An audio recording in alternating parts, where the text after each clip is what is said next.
Morning people, welcome back to F Politics. I feel sick this morning because it was bad enough when the mainstream news outlets like Sky News were simply refusing to do their jobs in terms of holding politicians to account to prevent economy-crippling racists getting into government. But now they've graduated to explicitly saying we should put racists in government. This was Sky News host Trevor Phillips with Labour's Treasury Secretary Darren Jones this morning. You need some help here, possibly. Given that all the things that Labour people have said about Mr. Trump, would it be wise to take advantage of Nigel Farage's offer to be an intermediary for our government with the Trump White House? Now, so far in the discussion, we just have a major figure within Sky News simply asking the question about whether we should give Nigel Farage, the former leader of the racist party UKIP, an official position within the UK administration. And Darren Jones responds to that quite well. My advice to Mr. Farage would be he might want to concentrate his efforts on the constituents in Clacton that elected him into office as opposed to spending his time in the United States of America. And so Trevor Phillips goes from asking questions to stating that it would be objectively good to give Nigel Farage a position within the UK administration. Man comes along, it might be a different party, and he says, I can help you. And it's manifest he can help you. He is close to Trump. Trump listens to him because Trump tells the world that he listens to Nigel Farage. Okay, let's break this down. Trevor Phillips is arguing that because the Labour Party used to call Trump the dangerous bigot that he is, they're going to need somebody who shares Trump's values if they're going to get nice things from Trump. And Donald Trump listens to Nigel Farage, so why not have Nigel Farage in your government as somebody that can influence Trump? But even if we accept the principle that Nigel Farage can influence Donald Trump, why isn't he doing that already? In our interests. If Nigel Farage is truly the person in the country with the best chance of convincing Donald Trump to not put tariffs on all UK exports, why isn't he doing that already? Donald Trump isn't going to trust Nigel Farage more if he gets closer to Keir Starmer, so any benefit Nigel Farage could possibly theoretically do for the UK, he should already be doing. The only reason that Donald Trump might listen to Nigel Farage a bit more if he was brought into Keir Starmer's government is because he might be able to influence Keir Starmer's government. And what does Donald Trump want from our government? When foreign governments extort unreasonably low prices from U.S. drug makers, I have directed U.S. Trade Representative Bob Lighthizer to make fixing this injustice a top priority with every trading partner. But of course, Nigel Farage is one of us. Of course he would never allow Donald Trump to undermine the NHS, only... And I think we're going to have to move to an insurance-based system of healthcare.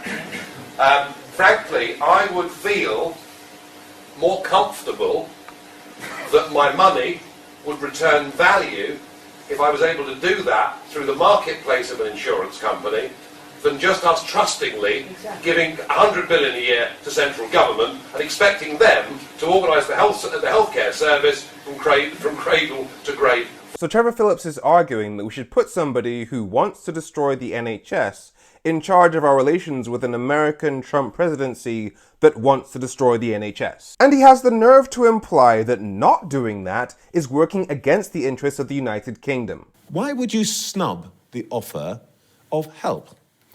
That's a help for the country, unless you're putting now your party's interests and dislike of Mr. Farage before the country's interests. And again, it comes down to, why is Nigel Farage even a topic within UK politics? Why is he in this whole conversation? He's in this conversation because of Brexit. He came on the scene because he was the head of the UK Independence Party, UKIP. He then led the Brexit Party, it's now called the Reform Party, but Brexit is the main policy associated with Nigel Farage, and he has admitted that it has failed. Is we haven't actually benefited from Brexit economically. Brexit has failed. And the members of the party that he leads have admitted that it is making us poorer. We're getting poor for a variety of reasons, of which Brexit is one. And Nigel Farage's supporters will say, oh, but Brexit just needs to be done properly. Well, when asked how they would do Brexit differently, they say go for no deal. I would rip up the trade and cooperation agreement and the withdrawal agreement, and I would cut taxes on. I would. So no deal Brexit then. Absolutely no deal. The best deal was always no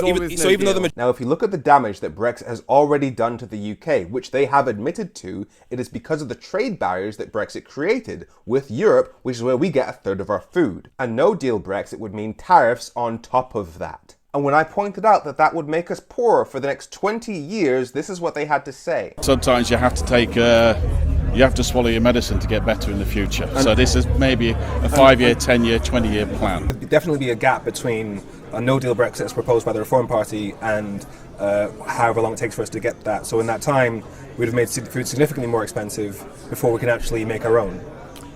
Sometimes you have to take a little pain with some things for it to work. And even if we use just basic logic, there is no successful economy on the planet that does not have a trade deal with its closest neighbours. So if we were to go through no-deal Brexit, which is the policy of Nigel Farage, that would mean doing something that every successful economy on the planet has chosen specifically not to do. You don't need an economics degree to know that that is economic vandalism. And Nigel Farage is on record as saying that he doesn't care how much poorer it makes us. When I'm asked about, are we going to be richer or poorer with Brexit, do you know what my answer is? What price freedom?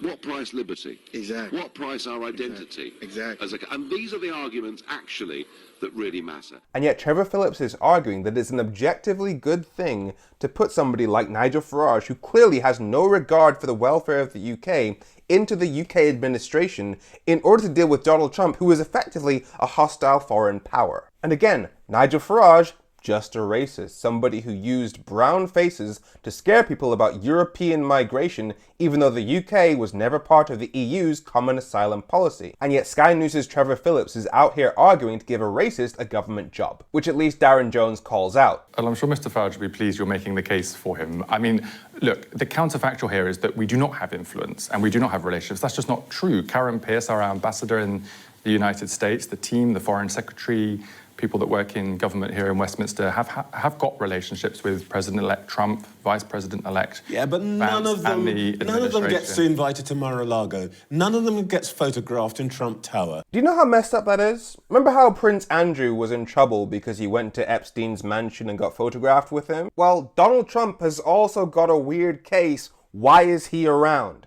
And meanwhile, Sky News' presenter is arguing that we should put a riot-fueling racist who hangs out with nonces in government. So please, next time I say that some of these news shows are just PR for fascists, believe me. I'm Femi. Make sure you follow F Politics so politics doesn't F you. Have a great week.